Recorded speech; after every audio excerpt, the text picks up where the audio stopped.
አክብሮታዊ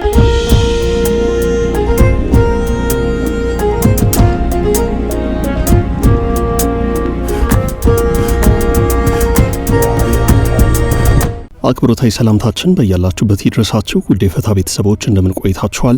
የዕለተ ረቡዕ የምሽት መረጃዎችን ከዚህ አስከትሎ ትሰማላችሁ። በቅድሚያም አርዕስቱን። ህወሓት ሌላ አዲስ ስብሰባ መቀሌ ላይ ተቀምጧል። የአክሱሙን ውሳኔ ተከትሎ የክልሉ ጊዜያዊ አስተዳደር ፕሬዝዳንት ሌተናል ጄኔራል ታደሰ ወረደ በትናንትናው ዕለት ከሰጡት የተቃውሞ መግለጫ ተከትሎ እየተካሄደ ያለ ስብሰባ ነው ተብሏል። የቀድሞ የሰላም ሚኒስትር ዴኤታ አቶ ታዬ ደንደዓ ክስ ተቋርጧል። ይህንን የተመለከተ የችሎት መረጃ ይዘናል። ከአሜሪካ ጋር አልደራደርም በማለት አሻፈረኝ ያለችው ኢራን የሆርሙዝ ወሽመጥን ዛሬም ድረስ እንደዘጋቸው ሲሆን በዛሬው ዕለት ያልተጠበቀ ጥቃት ሰንዝራለች። የቀጠለው የአሜሪካና የኢራን ውጥረት በድርድር ሊቋጭ ባለመቻሉ ፈተናው ለሆርሙዝ ወሽመጥ መዘጋት የተረፈ ሲሆን የነዳጅ ዋጋም ጭማሪ አሳይቷል። የኢራኑ እስላሚክ አብዮታዊ ዘብ IRGC የኢራን መንግስትነትን ሙሉ ስልጣን ተቆጣጠረም። ያሁኑ የጦር ኮማንደር ከአያቶላ ልጅ ሞጅተባ ጋር የጠበቀ ቅርርብ ያላቸው ሲሆን ከወታደራዊ ጉዳዮች በተጨማሪ የሲቪል አስተዳደር የስልጣን ገደብ የነበረው የፖለቲካ ውሳኔ ጭምር መጠቅለላቸውን የተሰማው የይገባኛል ውዝግብ ባለባቸው አካባቢዎች የትግራይ ተወላጆች ላይ እንቅስቃሴ ገደብ እየተጣለ ነው ሲል ሂውማን ራይትስ ዋች ገልጿል። ዓለም አቀፉ የሰብአዊ መብት ተከራካሪው በአካባቢው እየተፈጸመ ነው ስላለው የመብት ጥሰት ያወጣውን አዲስ መግለጫ አጠር አድርገን እንመለከታለን።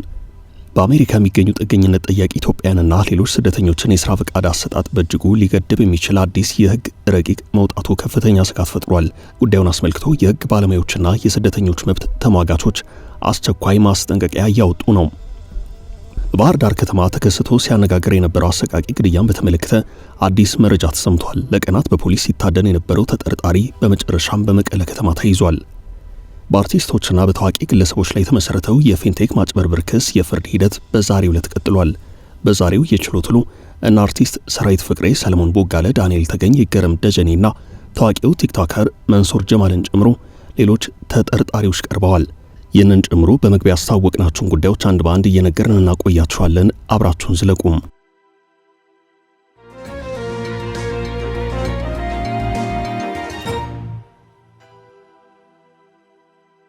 የታዬ ደንደዓ ክስ ተቋረጠም።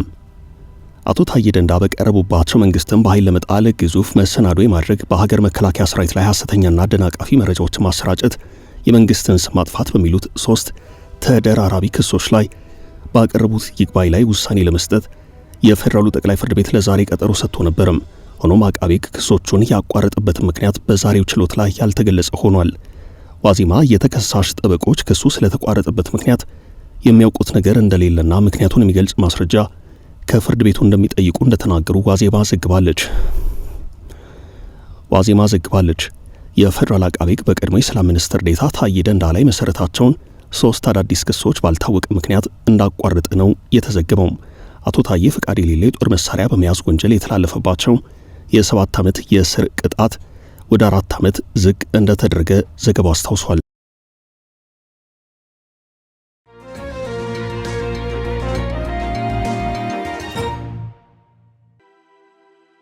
ህወሓት ሌላ ስብሰባ ተቀመጠም። በሌተናል ጄኔራል ታደሰ ወረደ የሚመራው የትግራይ ጊዜያዊ አስተዳደር በስራ ላይ ያለ በሌላ አቅጣጫ ከ6 ዓመታት በፊት የነበረውን የትግራይ አስተዳደር መልሻለሁ ያለው ህወሓት በዛሬው ዕለት አዲስ ስብሰባ ተቀምጧል። ህዝባዊ መንግስታችን ለጋራ መከታችን በሚል መሪ ቃል በዛሬው ዕለት በተከፈተው የህወሓት ስብሰባ ላይ ድርጅቱ ከፍተኛ አመራሮች ተገኝተዋል። ሊቀመንበሩ ደብረጽዮን ገብረ ሚካኤል፣ ምክትላቸው አቶ አማኑኤል አሰፋ፣ የድርጅቱ ጉዳይ ኃላፊ ፈትለወርቅ ገብረ እግዚአብሔር በዚህ መቀለው ስብሰባ ላይ ተገኝተዋል። ከቀናት በፊት የፓርቲው ማዕከላዊ ኮሚቴ አባላት የፕሪቶሪያውን ስምምነት የጣሰን የተባለውን ውሳኔ አሳልፈዋል። ውሳኔው በሌተናል ጄኔራል ታደሰ ወረደ የሚመራውን የትግራይ ጊዜያዊ አስተዳደር ወደ ጎን በማድረግ በደብረጽዮን የሚመራው የቀድሞ አስተዳደር እንዲመለስ የሚያደርግ ነው።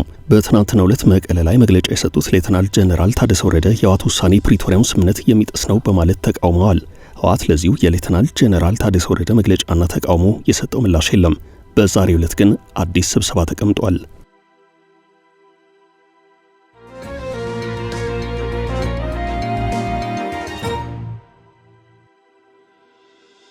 ኢራን ዛሬም ተኮሰች። ፕሬዚደንት ትራምፕ ከኢራን የተደረሰውን የተኩስ አቁም ስምምነት ጊዜው ከማብቃቱ በፊት አራዝሜዋለሁ ቢሉም አሁንም በሆርሙዝ ሰርጥ ያለው ውጥረት አልረገበም። ትራምፕ አሜሪካ የዘጋቸው ሁሉንም የሆርሙዝ ክፍል ሳይሆን የኢራን ወደቦች መተላለፊያ የሆነውን የሆርሙዝ ክፍል ነው ሲሉ አስታውቀዋል። በሌላ አቅጣጫ ኢራን ሁሉንም የሆርሙዝ መተላለፊያ እንደዘጋች ተናግራለች። ቴህራን የተዘጋውን የሆርሙዝ መተላለፊያ ከዚህ ቀደም የከፈተች መሆኑን አስታውቃ የነበረ ሲሆን ይሁንና የአሜሪካ የሆርሙዝ የወደቦች እገዳ በመቀጠሉ መልሼ ዘግቻለሁ ብላለች። አሁንም ቢሆን ኢራንና አሜሪካ ወደ ድርድር እንዲገቡ ለማድረግ ጥረት እየተካሄደ ነው። ኢራን በአሜሪካ የተዘጉብኝ ወደቦቼ ጉዳይ መፍትሄ ካላገኘ በስተቀር ድርድር ወደሚባለው ነገር ድርሽ አልልም ብላለች። በሌላ አቅጣጫ አሜሪካ ሆርሙዝ የሚከፈተው ኢራን ተደራድራ ወደ ተጨባጭ ስምምነት ስትመጣ ነው በሚል አቋም ይዛለች። በመሃል ዓለም አቀፉ የነዳጅ እጥረትና የዋጋ ጭማሪ ዛሬም ቀጥሏል። ከቀናት በፊት በበርሜል አንድ ድፍድፍ በርሜል ነዳጅ $87 አካባቢ ሲሸጥ የነበረ ሲሆን በዛሬው ዕለት ተመልሶ $100 ተሻግሯል። በበርካታ ሀገራት የነዳጅ እጥረትና የዋጋ ውድነት እየታየ ነው። ያም ሆኖ ኢራን በዛሬው ዕለት በሆርሙዝ ሰርጥ አጭበርብረው ሊያልፉ ነበር ያለቻቸውን 2 መርከቦች እንደያዘች አስታውቃለች። ሁለቱ በኢራን ባህር ኃይል ቁጥጥር ስር እንደዋሉ የተነገረው የላይቤሪያና የፓናማ ባንዲራዎችን ሲያውለበልቡ የነበሩ መርከቦች ናቸው። በተጨማሪም የተለያዩ ምንጮችን ጠቅሶ ቢቢሲ ባሰራጨው መረጃ የፓናማ ሰንደቅ ዓላማን ሲያውለበልብ የነበረው መርከብ ንብረትነቱ የዩናይትድ ኤምሬትስ ነው ብሏል። ከዚህ ውጪ በዛሬው ዕለት ዩናይትድ ኪንግደም ከዚህ ቀደም በዚያው በሆርሙዝ ሰርጥ ሲያልፍ በነበረ አንድ መርከቧ ላይ ጥቃት የተሰነዘረ መሆኑን ያስታወቀች ሲሆን በዛሬው ዕለትም በሌላ መርከቧ ላይ ተመሳሳይ ጥቃት መፈጸሙን ተናግራለች። ይህ ቀጠናዊ ቀውስ በቀጠለበት በአሁኑ ሰዓት በነዳጅ ዋጋ መጨመር ምክንያት የጀርመን አየር መንገድ ሉፍታንዛ በመጪዎቹ ወራት በአውሮፓ ውስጥ የሚያደርጋቸውን 20 ሺህ የአጭር ርቀት በረራዎችን እንደሚያቆም ተናግሯል። አሁን የአየር መንገዶችን ኪሳራ ይቋቋማል የተባለው ረጅም በረራ ነው። የአውሮፕላን ነዳጅ ዋጋ በእጥፍ በመጨመሩ የአጭር ርቀት በረራዎች አዋጭ አይደሉም። ከጥቂቶቹ ታዋቂ የዓለም አየር መንገዶች ውጭ ብዙዎቹ እየተንገዳገዱ ነው። በአየር መንገድ የትኬት ጉዞዎች ላይ የሚታየው ጭማሪ ደግሞ ተሳፋሪዎችን በረራ እንዲቀንሱ አድርጓቸዋል። በዚህ ምክንያት በርካታ አየር መንገዶች በረራዎቻቸውን እየቀነሱ ነው። የትኬት ዋጋም ላይ ጭማሪ አድርገዋል። የአውሮፓ ሀገራት ያላቸውን የአውሮፕላን ነዳጅ ክምችት እየተሟጠጠ ባለበት በአሁኑ ጊዜ ክምችቱ በሳምንታት ውስጥ ሊያልቅ እንደሚችል የቢቢሲ ዘገባ ያሳያል።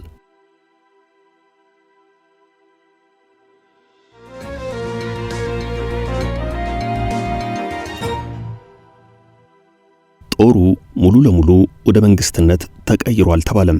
የኢራን እስላሚክ አብዮታዊ ዘብ IRGC የኢራን መንግስትነት ሙሉ ስልጣን መቆጣጠሩን አንድ ዘገባ አመላክቷል። የኢራን አብዮትን ከውጭና ውስጥ ኃይላት ለመጠበቅ ሲባል የተቋቋመው ይኸው ዘብ የሲቪል አስተዳደሩን በሙሉ ገፍቶ በአገሪቱ ሁሉንም ውሳኔዎች የሚያሳልፍ ከጦር ሰራዊት ወደ መንግስትነት የተቀየረ ኃይል መሆኑን መገኛቸውን በዋሽንግተን ያደርጉ የመረጃ ተንታኞች ስታዲ ኦፍ ዋር ኤንድ ዩኤስ ኢንተለጀንስ አሰስመንትስ የሚሰኙ አካላት ገልጸዋል። ጦሩ ቀደም ሲል ለኢራን ሃይማኖታዊ መሪ አያቶላ አሊ ኻሜኒ ብቻ የሚታዘዝ ሲሆን አሁን የሃይማኖት መሪው ሚና በጠፋበት ራሱን ወደ መንግስትነት ለውጧል ተብሏል። ኢራንን በተግባር እያስተዳደረና ሁሉንም ውሳኔ እያሳለፈ ያለው የጦሩ ኮማንደር አህማድ ሻሂዲ ነው። ኮማንደሩ ከአያቶላ ልጅ ሞሽታባ ጋር የጠበቀ ቅርበት አለው። የትራምፕ አስተዳደር ስለ ኢራን መንግስት አመራር ሌላ ሐሳብ እንዳለው ጥናቱ ይጠቁማል። ትራምፕ ጦርነቱ ከተጀመረ አንስቶ ፓኪስታን ኢስላማባድ ላይ በተደረገው የአሜሪካና ኢራን ድርድር የኢራኑን ቡድን የመሩትን የኢራን ፓርላማ አፈ ጉባኤ መሐመድ ባገር ጋሊባፍን ኢራንን እንዲመሩ ይፈልጋሉ ተብሏል። አፈ ጉባኤውም ሆኑ የኢራን የውጭ ጉዳይ ሚኒስትር አባስ አራጋቺ በኢራን እስላሚክ አብዮታዊ ዘብ አመራር ስር መሆናቸውን ሪፖርቱ አመላክቷል። የኢራኑ ፕሬዝዳንት መስዑድ ፔሽኪያን ጦሩ የሚላቸውን ከመፈጸም ውጭ ምርጫ አጥተዋል። ጦሩ በሞቱት 2 ኮማንደሮች ምትክ ለሞሽታባ ቅርብ የሆኑትን ኮማንደር አህማድ ሻሂድ እንዲሾሙ ቀደም ሲል አስገድዶ ነበርም። በጦሩና በሲቪል አስተዳደሩ መካከል የስልጣን ልዩነት የውሳኔ መጣረስ አለም። ጦሩ ስልጣን ለመጠቅለሉ ማስረጃው ባለፈው ሳምንት አርብ ዕለት የውጭ ጉዳይ ሚኒስትሩ አራጋቺ የሆርሙዝ ሰርጥ ለንግድ መርከቦች ክፍት መደረጉን ወስነው ካወጁ በኋላ በዘመቻ መልክ በኢራን ሚዲያ ከፍተኛ ተቃውሞና መብጠልጠል ደርሶባቸዋል። በቀጣዩ ቀን የኢራን አብዮታዊ ዘብ ሆርሙዝ መዘጋቱን አውጇል። ጦሩና የአሁኑ ኮማንደር በተግባር በዝምታ የመፈንቅለ መንግስት ኮሽታ ሳይሰማ የኢራንን የስልጣን ወንበር መጠቅለላቸውን ነው ጥናቱ ያመላክተው።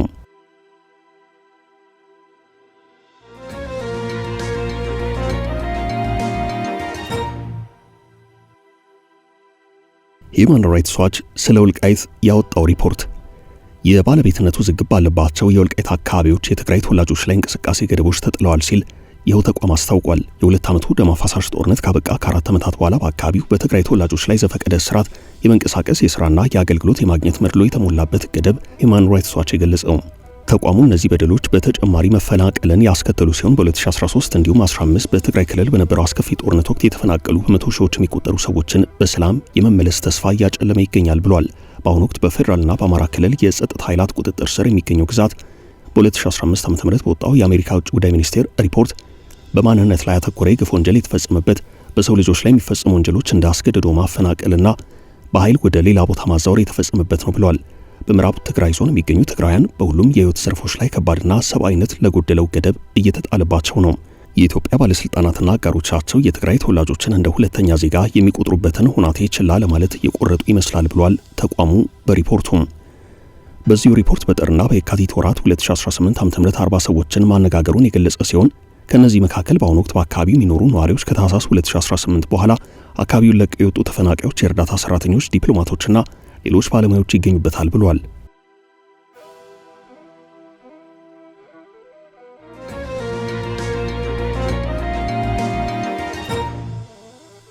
በአሜሪካ ለሚኖሩ ኢትዮጵያውያን አስቸኳይ ማስጠንቀቂያም። በአሜሪካ የሚገኙ ጥገኝነት ጠያቂ ኢትዮጵያውያንና ሌሎች ስደተኞችን የሥራ ፈቃድ አሰጣጥ በእጅጉ ሊገድብ የሚችል አዲስ የሕግ ረቂቅ መውጣቱ ተሰምቷል። የዩናይትድ ስቴትስ የዜግነትና የኢሚግሬሽን አገልግሎት ያቀረበው የአዲስ መመሪያ ስደተኞች የሥራ ፈቃድ ለማግኘት ያላቸውን ዕድል የሚቀንስና ሂደቱንም የሚያወሳስብ ነው ተብሏል። ጉዳዩን አስመልክቶ የሕግ ባለሙያዎችና የስደተኞች መብት ተሟጋቾች አስቸኳይ ማስጠንቀቂያ እያወጡ ነው። ይህንን አዲስ የሕግ ረቂቅ ለመቃወም አስተያየትም ለመስጠት የተቀመጠው የጊዜ ገደብ እጅግ አጭር ነው። አምጃምቦ አፍሪካ እንደዘገበው የሕዝብ አስተያየት መስጫው የመጨረሻ ቀን ሚያዝያ 24 ቀን 2016 ዓ.ም የሚያበቃ ነው። 2 ቀናት ብቻ ቀርተውታል። የሕግ ባለሙያዎች እንደሚሉት ከሆነ ማህበረሰቡ በዚህ አጭር ጊዜ ውስጥ ድምፁን ካላሰማና ተቃውሞውን ካላስመዘገበ ሕጉ በቀጥታ ወደ ስራ ይገባል። ይህ ደግሞ በቅርቡ ወደ አሜሪካ ገብተው የጥገኝነት ጥያቄያቸውን ለሚያስገቡና የሥራ ፈቃድ ለሚጠባበቁ ኢትዮጵያውያን ትልቅ እንቅፋት ይሆንባቸዋል። በዚህ ወሳኝ ጉዳይ ላይ ለአምጃምቦ አፍሪካ ማብራሪያ የሰጡት በአሜሪካ የሚገኙ ኢትዮጵያውያን ስደተኞች ጉዳይን በመከታተል የሚታወቁት ጠበቃ ሙሉ ዓለም ጌታቸው አዲሱ ሕግ የሚያመጣው ተጽዕኖ እጅግ ከባድ ነው ብለዋል። ይህ ረቂቅ ጥገኝነት ጥያቄዎች የሥራ ፈቃድ እንዳያገኙ የሚከለክል ነው። በተለይም በሕገወጥ መንገድ ድንበር አቋርጠው የገቡ ወይንም ጥገኝነት ለመጠየቅ ከ1 ዓመት በላይ ዘገዩ ግለሰቦች የሥራ ፈቃድ አያገኙም። ይህ ደግሞ ብዙዎች ገበያ አጥተው ለችግር እንዲጋለጡና ለቤተሰቦቻቸው መላክ የሚችሉትን ድጋፍ እንዲቋረጥ ያደርግባቸዋል። በአሁኑ ወቅት በተለያዩ የአሜሪካ ግዛቶች የሚገኙ ኢትዮጵያውያን ማህበራትና የሰብአዊ መብት ተሟጋች ተቋማት እንዲሁም ስደተኞች ድምጻቸውን እንዲያሰሙና በድረገጽ አማካይነት አስተያየታቸውን እንዲልኩ ጥሪ ቀርቧል። የሥራ ፈቃድ መከልከል ወይንም መዘግየት ማለት ስደተኞች ለቤት ኪራይ፣ ለምግብና ለሕክምና የሚሆን ገቢ እንዳይኖራቸው የሚያደርግ በመሆኑ ጉዳዩ ከግል ሕይወት አልፎ የማህበረሰቡን የደህንነት ስጋት ከፍ የሚያደርግ ነው። የዚህ የጊዜ ገደብ መጠናቀቅ በአሜሪካ የስደት ፖሊሲ ላይ ትልቅ ለውጥ ሊያመጣ እንደሚችል የተነገረ ሲሆን በቀጣዮቹ ጥቂት ቀናት የሚደረጉ እንቅስቃሴዎች የብዙዎችን ዕጣ ፈንታ ይወስናሉ።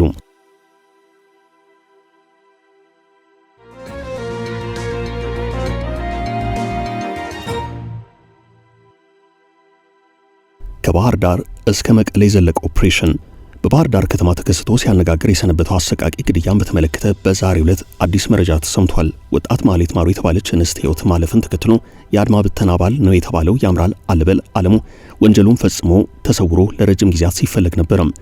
ግለሰቡ ወጣቷ በምትሰራበት ሆቴል ሲስተናገድ ካመሸ በኋላ አስገድዶ ወደ ሌላ ሆቴል በመውሰድ ወጣቷን በመድፈርና የግድያ ወንጀል ፈጽሟል በሚል ተከሶ ሲፈለግ ነበረም። ክስተቱ በሕዝብ ዘንድ ከፍተኛ ቁጣ የቀሰቀሰ ሲሆን የአማራ ክልል ፖሊስም ክትትል ሲያደርግ ነበረም።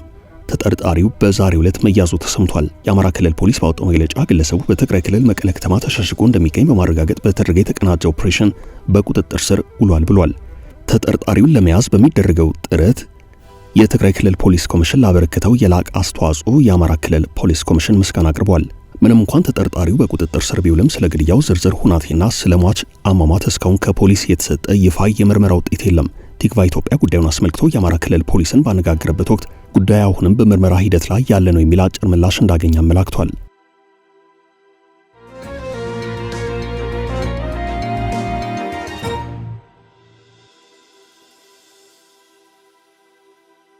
የቀጠለው የአርቲስቶቹ የችሎት ሂደት በአርቲስቶችና በታዋቂ ግለሰቦች ላይ የተመሰረተው የፊንቴክ ማጭበርበር ክስ የፍርድ ሂደት በዛሬው ዕለት ቀጥሏል።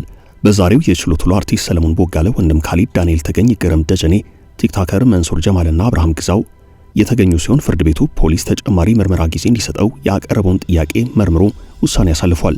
ፖሊስ የወንጀሉ ድርጊት እጅግ ውስብስብ መሆኑን፣ የተጭበረበረው የገንዘብ መጠን ከፍተኛነትና የተጎጂዎች ቁጥር በየጊዜው መጨመሩን በመጥቀስ ተጨማሪ 10 ቀናትን ቢጠይቅም ፍርድ ቤቱ ግን ጥያቄውን ወደ 7 ቀናት ዝቅ ማድረጉን ነው ሸገር ኤፍኤም የዘገበው። የ7 ቀናት ጊዜ መጨረሻ መሆኑን በጥብቅ ያሳሰበው ችሎቱ ፖሊስ ምርመራውን አጠናቆ መዝገቡን ለአቃቤ ሕግ እንዲያስረክብ ትዕዛዝ ሰጥቷል። ውድ ቤተሰቦቻችን ለዛሬ ያዝንላችሁን ርዕሰ ጉዳዮች እዚህ ላይ ቋጨን። ላይክ፣ ሼር እና ኮሜንት በማድረግ ለቻናላችን ድጋፋችሁን መግለጽ እንዳትዘነጉ እያልን ከሌሎች መረጃዎች ጋር ደግመን እስክንገናኝ ቸር ያሰማን ስንል ተሰናበትን።